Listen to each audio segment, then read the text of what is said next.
हम्म। Hello बच्चों, स्वागत करता हूँ आप सभी का डीआरएल कोचिंग सेंटर पर। तो आज हम वीडियो में बात करेंगे कि स्टेट पेपर को किस तरह कंप्लीट करना चाहिए, क्योंकि बहुत से बच्चों को नहीं पता होगा कि स्टेट पेपर किस तरह से कंप्लीट करना है, किस तरह से कंप्लीट नहीं करना है। समझे बच्चों? तो आज हम इस वीडियो में समझने वाले हैं। तो उम्मीद करता हूँ आप सब बढ़िया होंगे। ठीक है ना? तो चलिए आज वीडियो स्टार्ट करते हैं डीआरएल कोचिंग सेंटर पर। तो सबसे पहले जैसा आप स्क्रीन पर देख रहे हैं, हिस्ट्री कंप्लीट स्ट्रेटेजी, इसका मतलब होता है कि पेपर को किस तरह पूरा करना चाहिए। समझ में आया बच्चों? तो पहले पॉइंट आपको क्या लिखा है कि 8 नंबर के 3 क्वेश्चन पहले करना है। देखो बच्चों, जब भी क्वेश्चन पेपर आपके हाथ में पहले आता है तो उस उसमें पढ़ना नहीं है। कि बहुत से बच्चे आते हैं क्वेश्चन पेपर को पढ़ने लगते हैं, जो सबसे गलत चीज है। वो कभी बहुत गलत चीज होती है। उससे पढ़ने से क्या होता है कि आपके दिमाग में जो भी चीज है वो बाहर निकल जाती है और आप सारी चीज भूल जाते हो। इसलिए क्वेश्चन पेपर में कभी भी कोई भी चीज पढ़नी नहीं चाहिए। तो आना चाहिए लास्ट वाले क्वेश्चन पर, जो सबसे मेन क्वेश्चन होता है 8 नंबर के क्वेश्चन, और इस टीम सबसे मेन होता है। तो आपको ये सबसे पहले करना है, और ये करना कितने मिनट में? 1 घंटे में। क्योंकि किसी को 2 घंटे लगाते करने में, तो 3 नंबर कैसे करोगे? एमसीक्यू कब करोगे? गद्यांश का अभ्यास कब करोगे? तो एक टारगेट बना लो कि मुझे 8 नंबर के 3 क्वेश्चन कम से कम 50 मिनट में कर लो, ज्यादा से ज्यादा 1 घंटा। आपको इस मिनट में 8 नंबर के 3 क्वेश्चन करना ही करना है। ठीक है बच्चों? तो अब बात करते हैं 3 नंबर के 6 क्वेश्चन। उसके बाद किस पे हाथ मारोगे? 3 नंबर के 6 क्वेश्चन पर। और ये आपको कम से कम 50 मिनट, ज्यादा से ज्यादा 1 घंटे में पूरा करना है।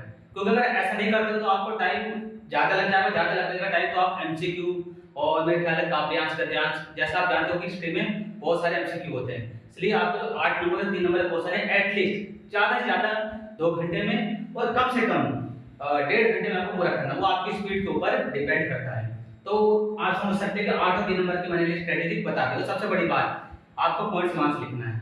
पैराग्राफ लिखोगे तो नंबर आपको डेफिनेटली कटेगा और नेगेटिव चीज सर के दिमाग में जाएगी। चलिए आप आंसर को कम से कम पॉइंट्स में लिखिए, जिससे आपका टाइम भी बचत होगा और समय से पहले भी आपका पूरा पेपर हो जाएगा। तो तीसरे पॉइंट लिखा है 2 गद्यांश और 1 काव्यांश। तो जैसा आप जानते हैं कि हिस्ट्री में आपको कार्टून आता है और आते हैं 3 पैराग्राफ। 3 पैराग्राफ में आपको 2 गद्यांश होते हैं, 1 काव्यांश होता है। जहां तक मेरा ख्याल है कि 12 नंबर का होता है और इसको कम से कम 20 या 22 मिनट के अंदर कर लेना, ज्यादा 25 मिनट लेना। इससे ज्यादा इसको टाइम देना ही नहीं है। 25 मिनट के अंदर कम से कम आपका ये 2 गद्यांश और काव्यांश हो जाना चाहिए। ठीक है ना? लास्ट है एमसीक्यू क्वेश्चन। अब बच्चे लास्ट एमसीक्यू क्वेश्चन है। एमसीक्यू क्वेश्चन का मतलब है कि बच गई नहीं कि पूरा सेम उसी में लगा दो। इसको कम से कम 25 से 30 मिनट में खत्म कर लेना, क्योंकि 21 होते हैं और आपको पता है कि एमसीक्यू में ज्यादा टाइम लगता है। क्योंकि तब बच्चे पढ़ते हैं तो पढ़ते टाइम कब निकल जाता है पता ही नहीं है। तो सबसे पहले आपको करना है कि एमसीक्यू को एक बार पढ़ लो फटाफट।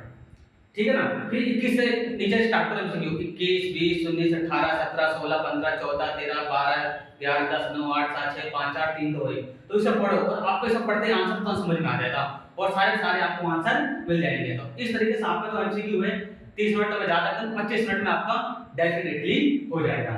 और लास्ट में क्या लिखे? कम से कम 15 मिनट पहले पेपर करना है। तो इसका मतलब ये कि बच्चों, आप जो हमने स्ट्रेटेजी बताई है, कम से कम आपको आधा घंटा पहले करना है और ज्यादा से ज्यादा 15 मिनट पहले करना है। यानी 15 से 30 मिनट पहले आपको पेपर पूरा हो जाना चाहिए। ये मैं अच्छे से अच्छे बच्चों के लिए बता रहा हूँ, कमजोर से कमजोर बच्चों के लिए बता रहा हूँ। तो आपको ये सारी जितनी भी स्टेट कंप्लीट स्ट्रेटेजिक वीडियो है, आपको पूरा समझने की जरूरत है। क्योंकि बच्चे क्या होता है कि कुछ पता नहीं रहता कि स्टेट पेपर कहाँ से करना है, क्या करना है, ये किसी को पता होता ही नहीं है। ठीक है ना? तो इसलिए मैंने आपको वीडियो बनाया है ताकि बच्चे कमजोर से कमजोर बच्चा अच्छे से बच्चा समझे कि हमें मिड टर्म में, प्री बोर्ड में, आगे बोर्ड एग्जाम फाइनल में क्या गलती करनी होती है, क्या गलती हमें नहीं करनी होती है। क्योंकि सबसे बड़ा नंबर खाने जो हथियार होता है बच्चे, यही चीज होती है जो आपको हर पेपर में ध्यान रखने की जरूरत है, ऑल सब्जेक्ट में। ठीक है ना? तो बच्चों, इस वीडियो में इतना ही। मिलते हैं नेक्स्ट वीडियो।